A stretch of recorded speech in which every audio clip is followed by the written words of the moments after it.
So, welcome to Power Moment, everyone. This is the month of July. It's July 22nd, 2021. And as always, we are so excited to be here. I always say, even if it's for 20 minutes, if it's 10 minutes, if it's 15 minutes, and it's here to come and kind of have a conversation and talk. And so today I'm super excited because I have two wonderful people who are joining me, folks who know them.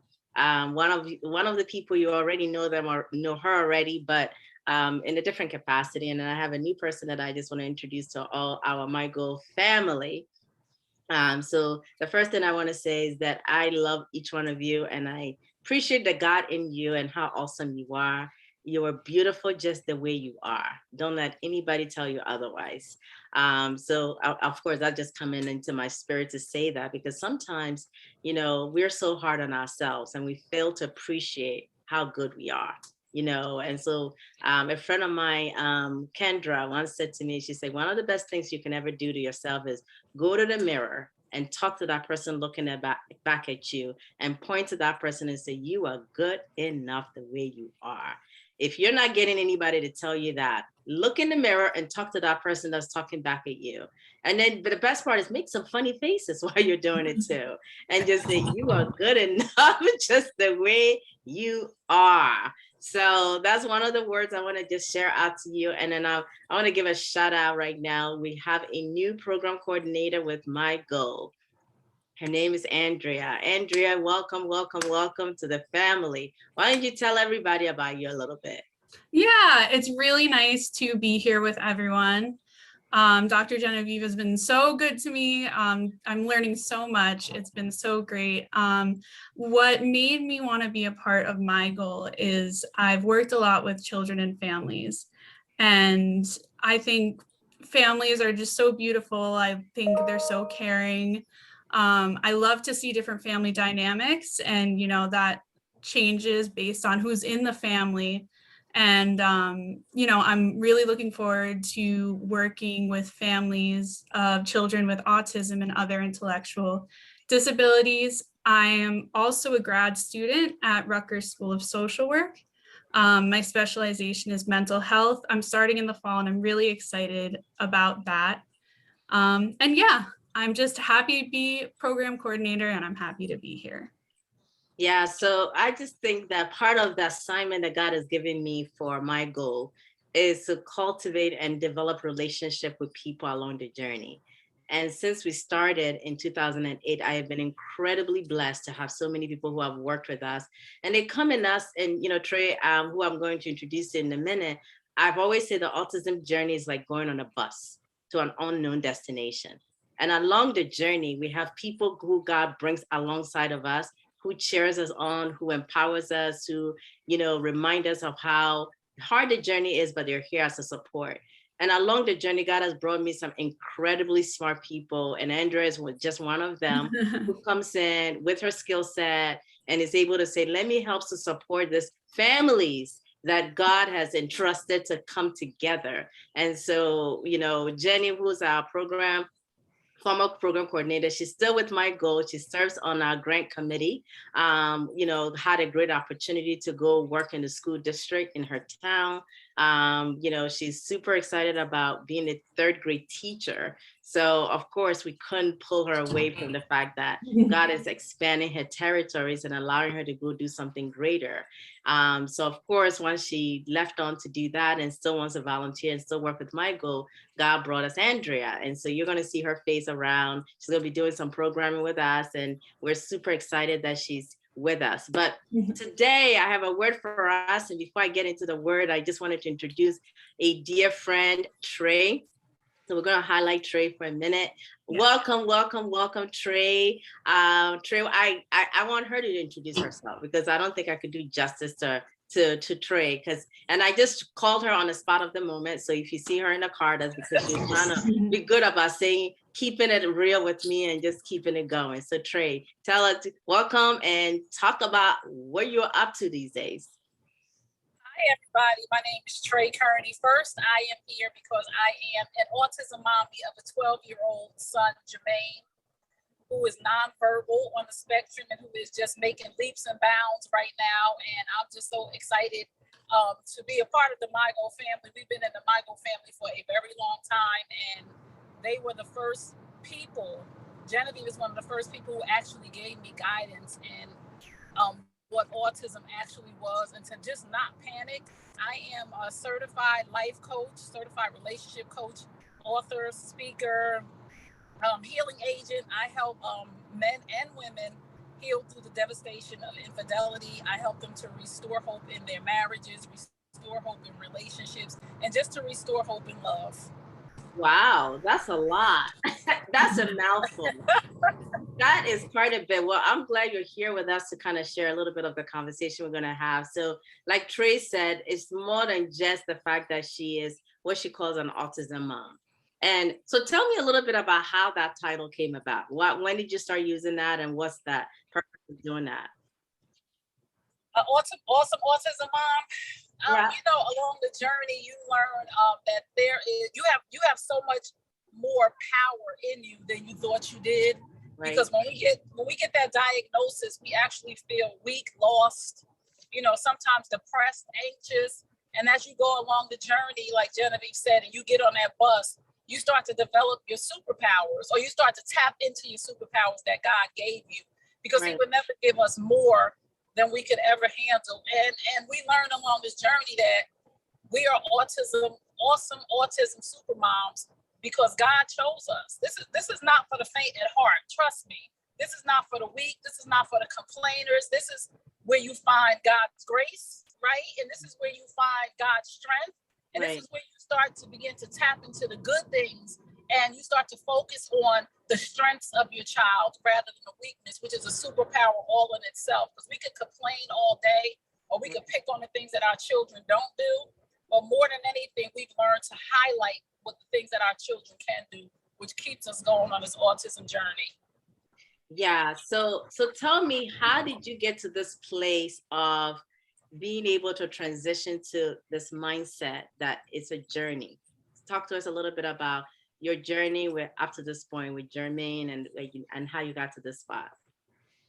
Well, getting here exactly was just a journey of understanding that this is a learning process for me. One, it's not my journey. One, I am on a bus with Jermaine, and this is his journey. This is part of his testimony. I have my own testimony and my own story as far as what I do as a life coach and all those different things. This is Jermaine's journey. This is his path. God just sent me here to assist him. So what better way to assist him than to support him rather than to stress him out?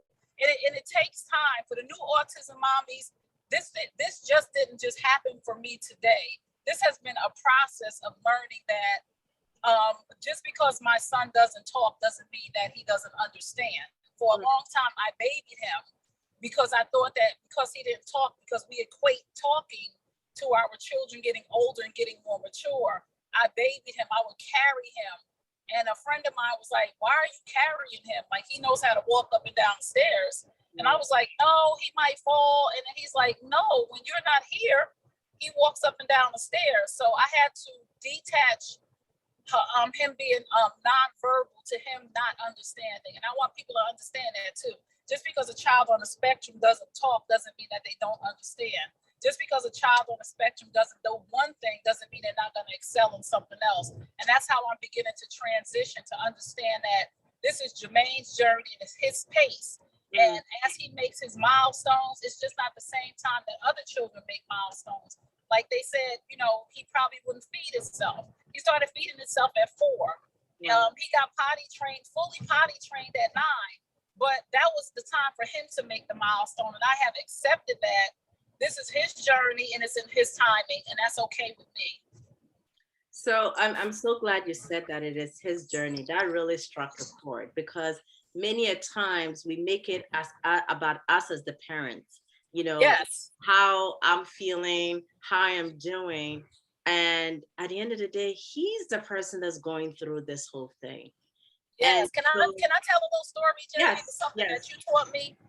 Remember, Jermaine didn't want to sit on Santa Claus's lap, and I came and told you, like, you don't want to sit on Santa Claus's lap. He said, and you told me, he doesn't have to sit on Santa Claus lap. That's about you. That's not about him. Right. You want the picture on Santa Claus lap. If he doesn't enjoy sitting on Santa Claus lap, if he doesn't enjoy sitting on the Easter Bunny's lap, why are you doing that? And it gave me a new perspective of, it's not about me, it's about Jermaine. Why am I stressing my child out on the spectrum because I want a picture with Santa Claus? So you really brought me back into, Tray, this is not about you. This is about Jermaine. He doesn't like to sit on Santa Claus lap. If he doesn't like to do it, and it's not a necessity. It's not a necessity. Him going to the dentist is a necessity, right? Him going to the doctor is a necessity. Him getting his eyes checked is a necessity. We got to fight for that. But him sitting on the Easter Bunny's lap, boo, that's all about you. Like, he don't need to do that. And you brought me back in, and I stopped making him do it. I simply was like, okay, he doesn't want to put on a Halloween costume, or he doesn't want to do these things, or he doesn't want to go and participate in a birthday party. Why am I stressing not only him out, but myself over something that he simply does not want to do? Because it's his journey. No, that's a good one, because, and it's, as you've been telling the story, I had forgotten I told you that. And I'm sitting here like, okay, that's note to self, because, you know, Nicholas is 20 now, and we're in that place of transition. And every time I'm about to do something, I start feeling like, oh, wow, how am I going to get this thing done? And what you just said just struck a chord that, you know what, it is his journey, and it's about his comfort, not about my discomfort, right? Because it's not about my discomfort. It's about how he needs to be comfortable to be able to do what God has called him to be. So tell me, you know, I have this acronym that I use all the time, HOPE. Holding on to possibilities every day. Yes. What would you say is your hope in the season? What do you use, or how do you continue to have hope even in this journey that you have with Jermaine? I am so anchored in God.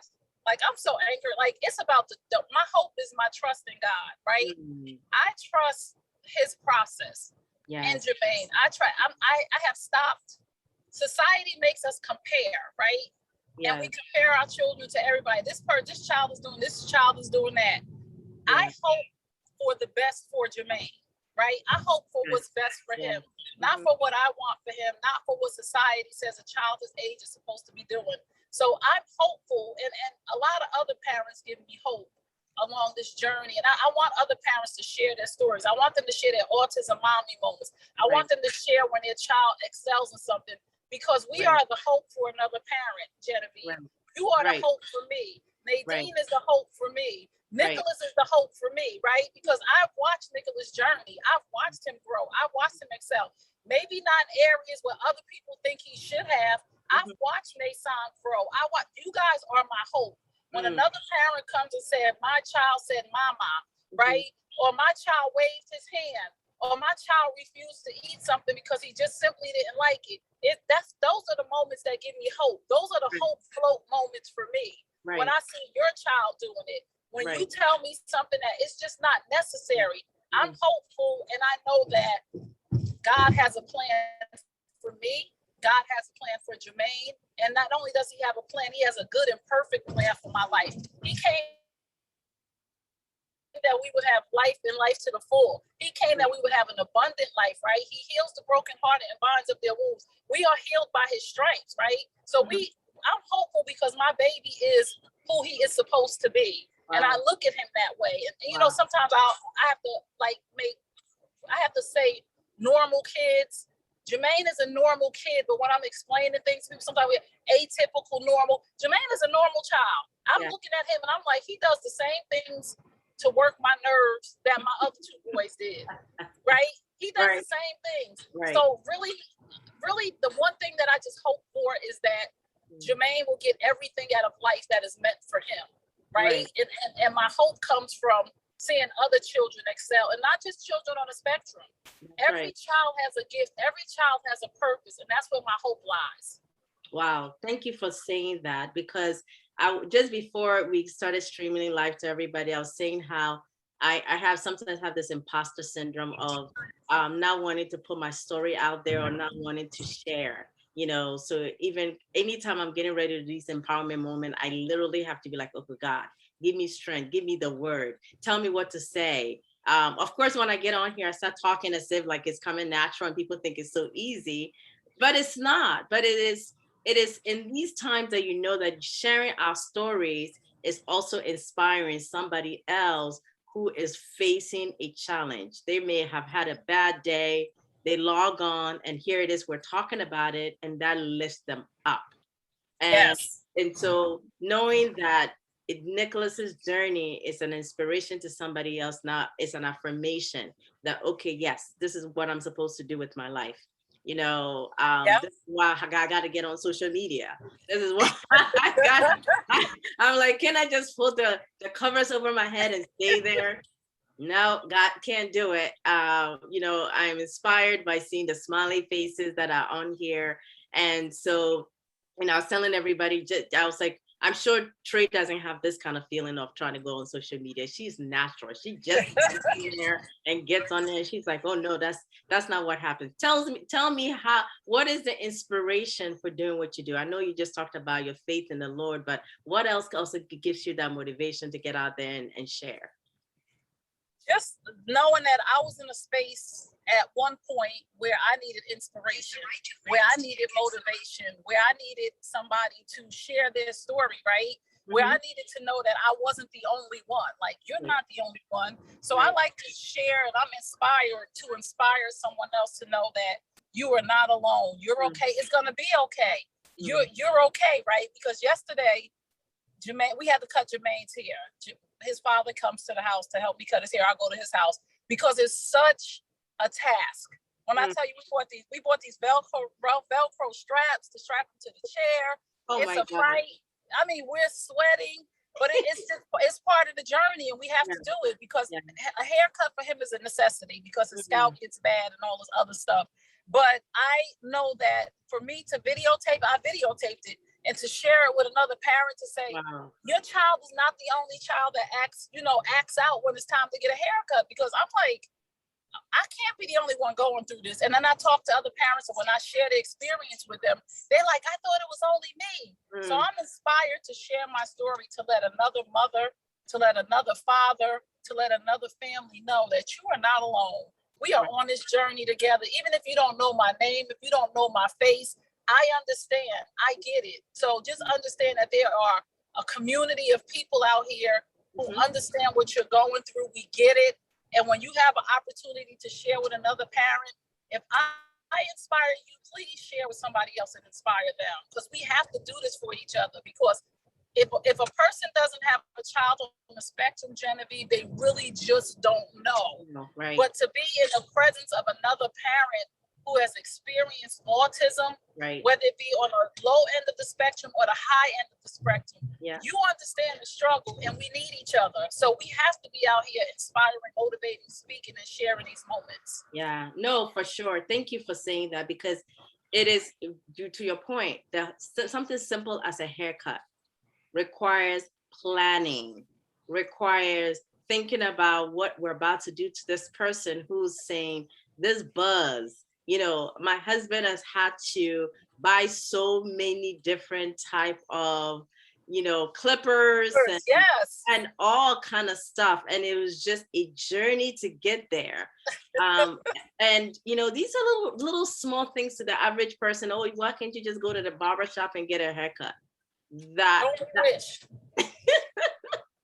Don't we wish? Yeah. And it's even for many of the kids, eventually they might get there, but for a lot of them, you end up having to be the barbershop in your home. And I used to say that, and I know it's not the great thing to say, but I felt like COVID helped a lot of people begin to get a clue about what most of us go through. Because what happened with COVID? Folks had to learn how to cut their own hair. Yes.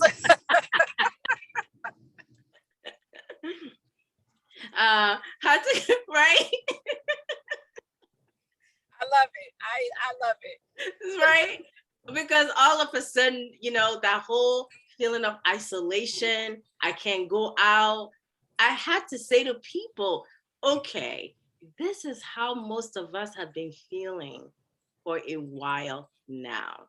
Yes. It's the whole process of you're going out, you got to remember to bring the mask. You got to remember how to, COVID just, in a way, it made us, some of us adjusted a little easier to it, because you're like, my brain is programmed to always have to plan how many times, how I'm gonna wash up my hands, what am I gonna do? Like, you're always in this constant state of having to plan. Yes. Right?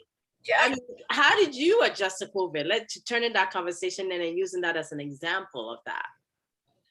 Well, Jermaine kind of sort of transitioned in COVID well. I mean, he was a little confused, and the whole homeschooling, people just don't understand that to get your child to sit in front of a computer, your atypical, regular, normal child, whatever you want to call it, you just don't know how blessed you are. And for me to hear people who had children who were not on the spectrum complaining about having their child sit in front of a computer to learn, when I had a child who didn't understand the concept, right?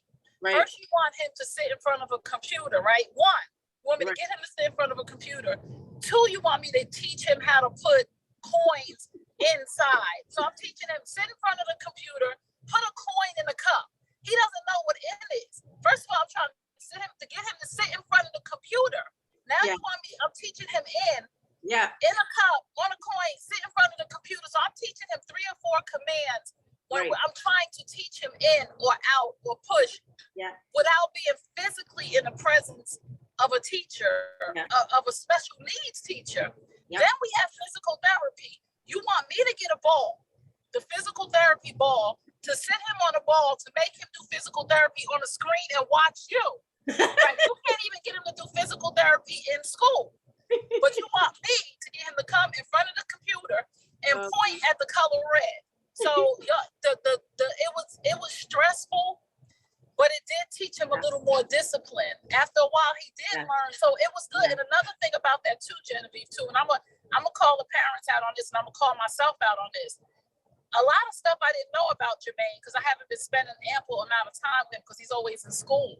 Mm-hmm. So when I saw him have meltdowns that he doesn't normally have at home because I'm not putting certain demands on him, I'm just looking at him like, what do you think you're doing? And I was like, oh, now I know what your teacher is talking about. Because at home, I try to let him be free at home because he's so structured in school.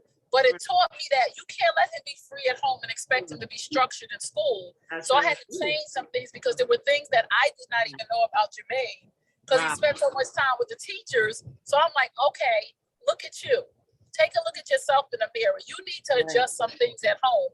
You need to spend more time. You need to adjust your work schedule at night when he comes home, or in the evening when he's home. So it was a whole new perspective of being, in a house, contained in a house with Jermaine, trying to explain to him why he can't go outside. He's nonverbal.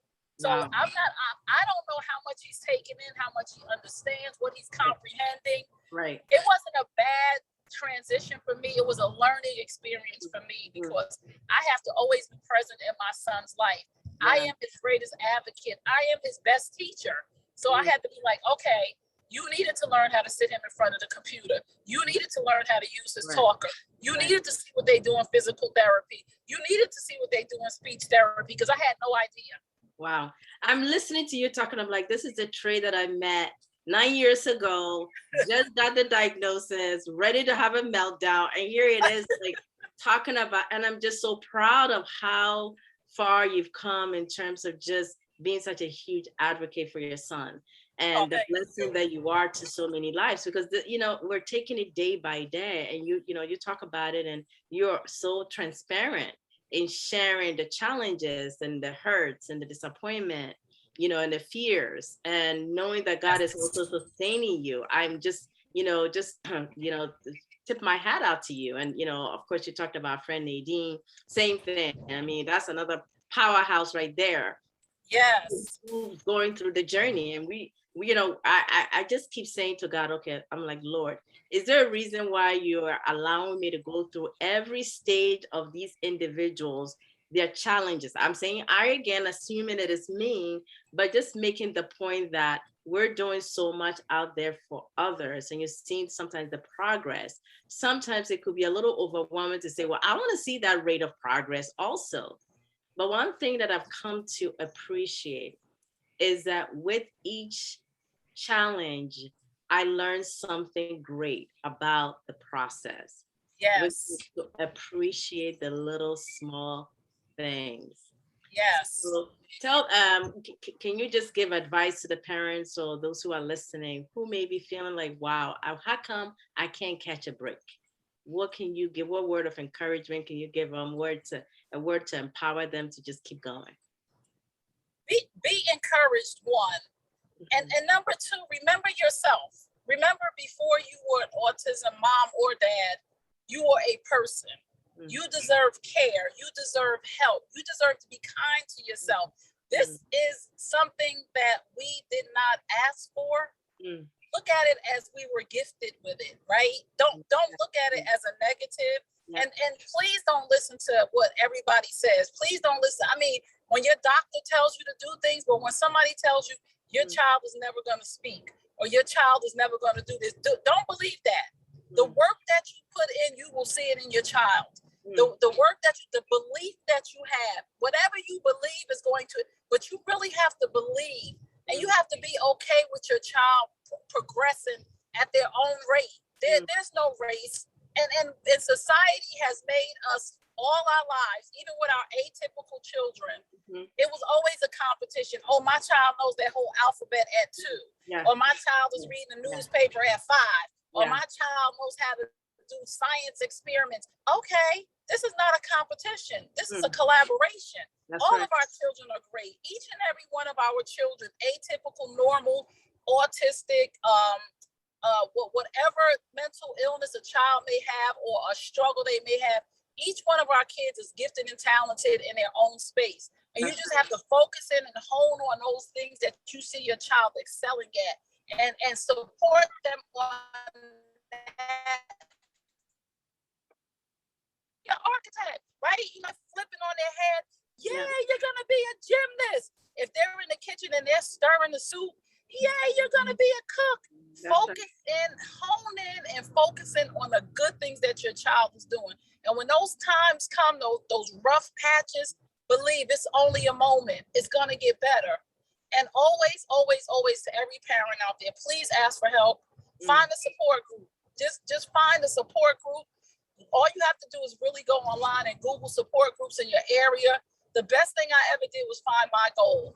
That was the best thing in my whole entire life that I ever did for my son, was to just find support, to sit in a support group once a month and be able to talk to other parents who are going through this. It saved my soul. It saved me from myself. It saved me from the anxiety. It saved me from thinking too far ahead. Another thing, anxiety comes from thinking too far in the past and worrying too much about the future. So you have to stay in a moment with your children, or you'll stress yourself out and you'll stress them out. And neither one of us deserve it, because we're on a beautiful journey together. And when your child does not want to do something and they're experiencing high stress, fall back. I just fall back with Jermaine sometimes. Like when we were cutting his hair yesterday, we just had to give him several breaks. I was like, okay, that's enough. Let's just stop and revisit this in 15 minutes. Right? It was patches all over his head. I was like, we just got to stop and revisit this in 15 minutes. And then we got to it and we got through it. And so will you.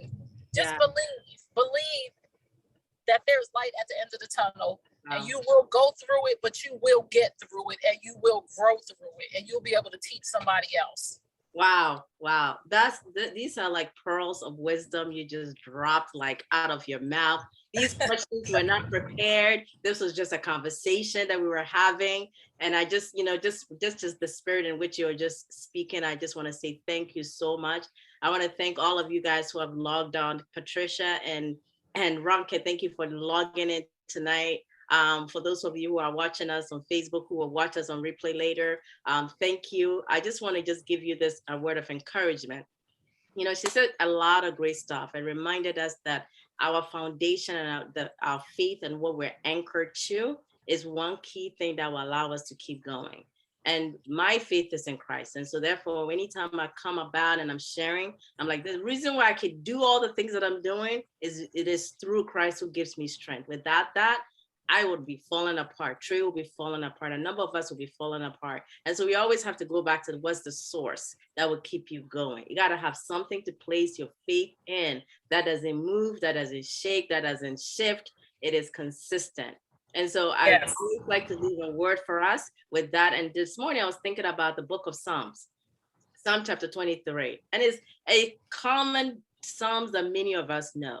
And it just simply says, the Lord is my shepherd.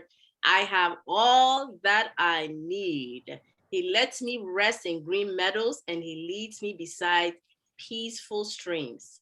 He renews my strength, and he guides me along the right paths in honor to his name. Even when I walk through the darkest valley, I will not be afraid, for you are close beside me. Your rod and your staff protect and comfort me.